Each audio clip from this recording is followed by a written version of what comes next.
FESTAC 77, the second World Black and African Festival of Arts and Culture, held in Nigeria, brought together 15,000 participants from over 70 countries.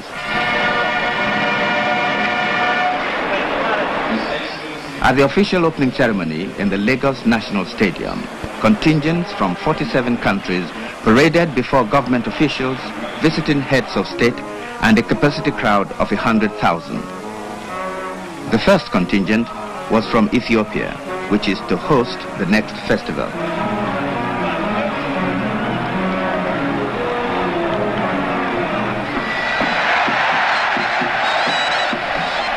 The aims of this festival were to revive and promote black and African cultural values and civilization, to illustrate the various contributions that black and African peoples have made to the universal currents of thought and the arts, to foster better international and interracial understanding, and to give black artists, writers and performers all over the world a feeling of belonging to a common root, despite the diversity of their individual cultural identities.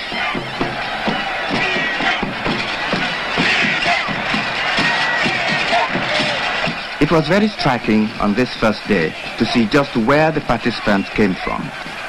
From all over Africa, of course, but also from the Pacific, from Europe, the West Indies, and the Americas.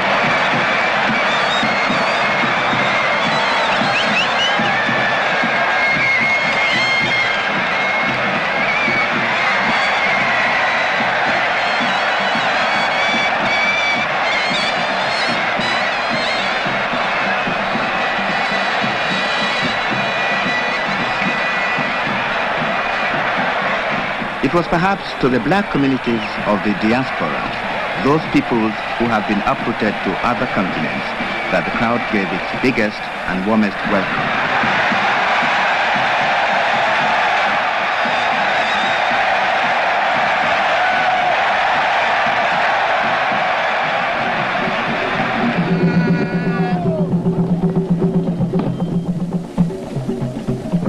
The regatta has long been a popular entertainment among the peoples who live in the many river and delta areas of Nigeria. Originally employed for defensive purposes against invaders in the days of intertribal wars or for large-scale fishing expeditions, the traditional regatta is now a picturesque and colorful event held to celebrate special occasions such as the coronation of a new ruler or the visit of important dignitaries. It is also closely associated with religious rites, for example, funeral ceremonies for a chief or thanksgiving to the water gods after a particularly successful fishing expedition. But today, whatever the reason, the regatta offers an unforgettable spectacle for any visitor to Nigeria.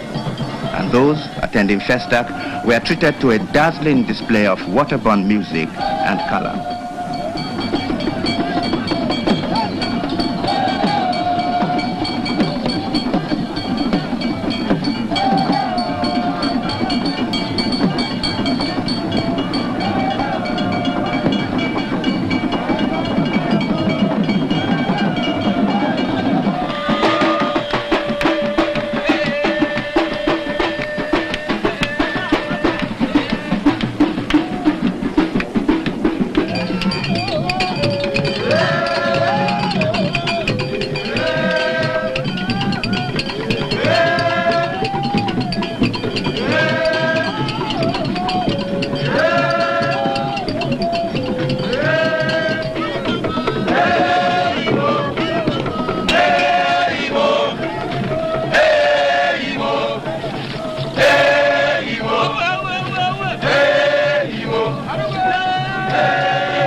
National Theatre in Lagos was the scene of many important events throughout the festival, including an international colloquium on the theme Black Civilization and Education, organized with the help of UNESCO, the United Nations Educational, Scientific and Cultural Organization.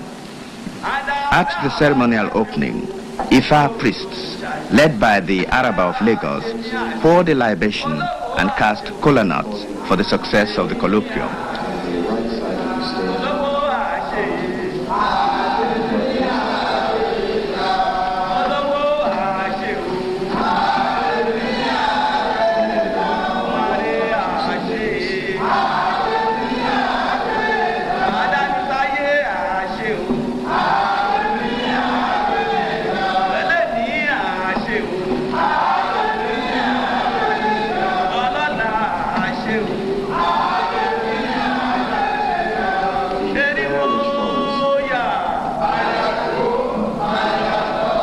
The subject of the colloquium was a vast one, and during his opening address, the Nigerian head of state, General Obasanjo, approached the problem of black civilization and African languages, one of the 10 sub-themes discussed by the delegates, and one very close to the underlying theme of education as a basis for development.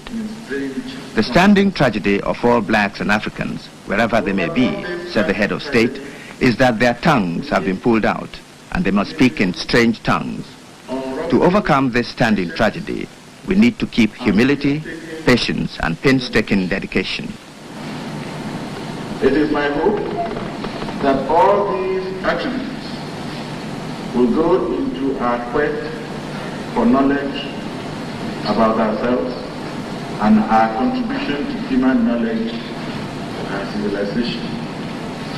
At the first meeting of the colloquium, attended by many distinguished scholars, artists, and thinkers, the Director General of UNESCO, Amadou Matambo, said that the theme to be debated represented one of the major contributions to the festival. Mr. Mbo went on. Son importance me paraît grande pour l'Afrique, pour les pays dits. I think it's an important theme for Africa, and for those countries of the diaspora, our brothers and sisters from the West Indies and the American continent, as well as for all those other people in the Indian Ocean and the Pacific who present the same human and cultural characteristics, or who quite simply have the same aspirations as the peoples of Africa. Ou ont tout simplement les mêmes aspirations que les peuples d'Afrique. Ce festival intéresse donc au plus This festival is therefore of the greatest interest to UNESCO, whose vocation it is to contribute to human progress and to forge stronger links of cooperation between all peoples, while respecting the cultural identity of each and every one of them. The peoples of Nigeria are particularly proud of their cultural heritage, and the Durbar, organized as part of the festival at Kaduna in northern Nigeria, was an opportunity for the emirs of the north to display their richest traditions. The history of the Durbar in northern Nigeria goes back as far as the 12th century, long before the Fulanis arrived in this part of Africa. It was originally a victory parade, but with the Fulanis, it became a ceremonial presentation to mark the enthronement of a new emir, or more recently, a way of paying tribute to very special visitors. Here then are a few moments of this colorful pageant representing the whole royalty of northern Nigeria.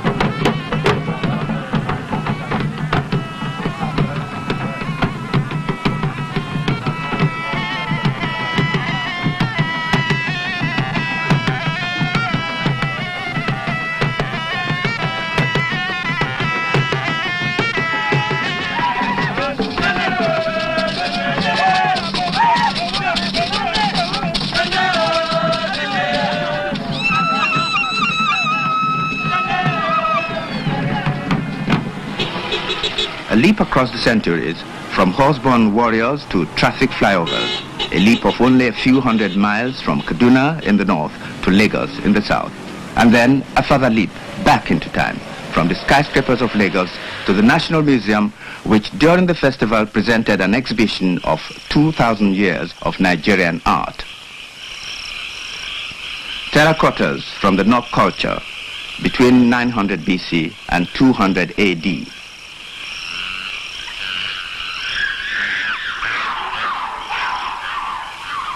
Another terracotta head from the Ife culture between the 12th and 15th centuries.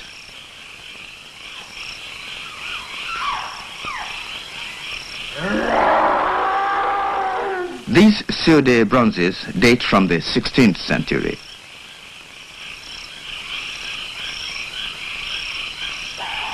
The bronzes of Benin were made between the 15th and 19th centuries. Perhaps the most famous of all, the bronzes of Ife.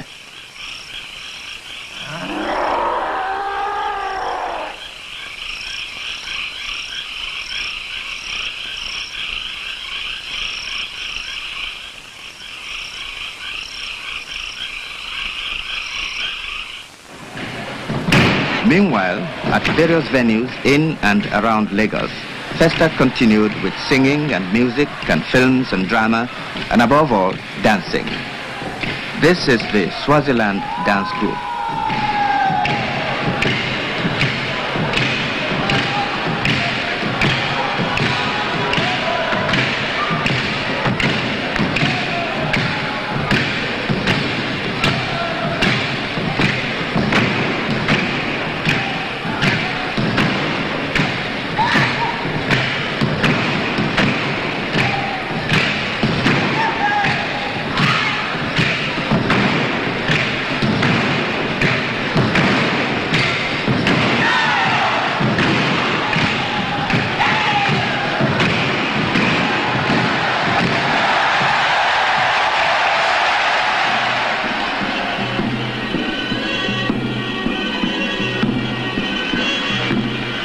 In complete contrast, a dance group from Libya.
One of the largest art exhibitions at the festival came from Ethiopia, and the section devoted to traditional Ethiopian art was particularly rich with archbishops' regalia, manuscripts, and precious icons.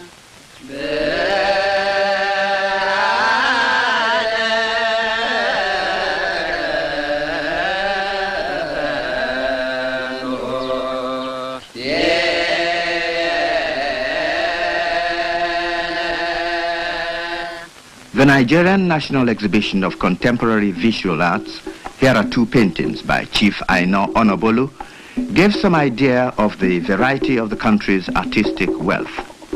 This is The Hunting Expedition by Charles Shainumi.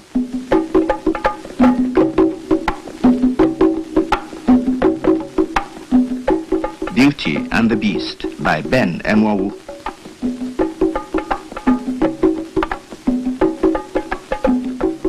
A bronzed lino relief by Bruce Onobrapeya.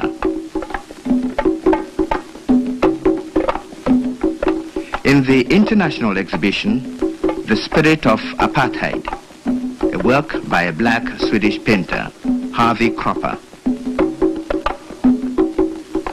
An untitled work by Wilkerson of the United States. Community by Ongesa of Kenya. The Last Sound by Salahi of Sudan. A work by an Algerian artist, Benabura. Sun by Mendiv of Cuba. Big Bread by Stanley Greaves of Guyana.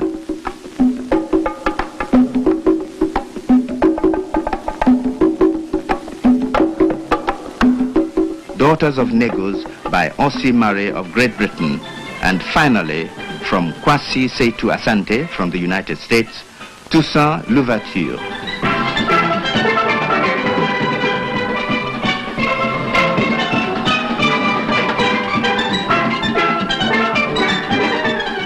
The Trinidad and Tobago All-Stars, rehearsing at the festival village, where every night groups of performers found themselves putting on informal shows. It was perhaps here, on this level, more than in the formal surroundings of the theater and other official venues, that the participants, blacks and Africans from all over the world, came into direct contact with each other, mingling their cultures and traditions in one single common outburst of joy, the joy of finding each other and being together.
Of all the Americans taking part in FESTAC, the National Black Theatre of Harlem, led by Barbara Ann Thier, gave perhaps the strongest impression of having come home.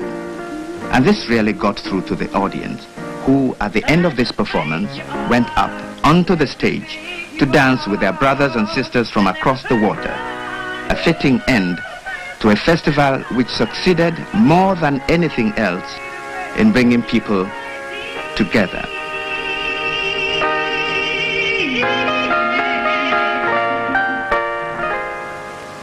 Then there's a real you inside, buried underneath your pride, and that's the real you, the secret of you, the real you, we're here.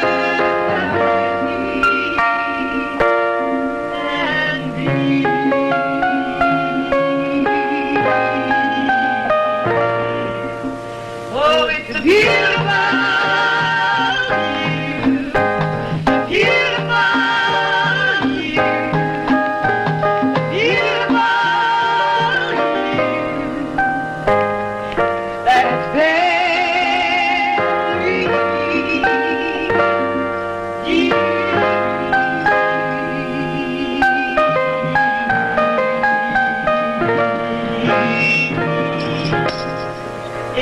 side.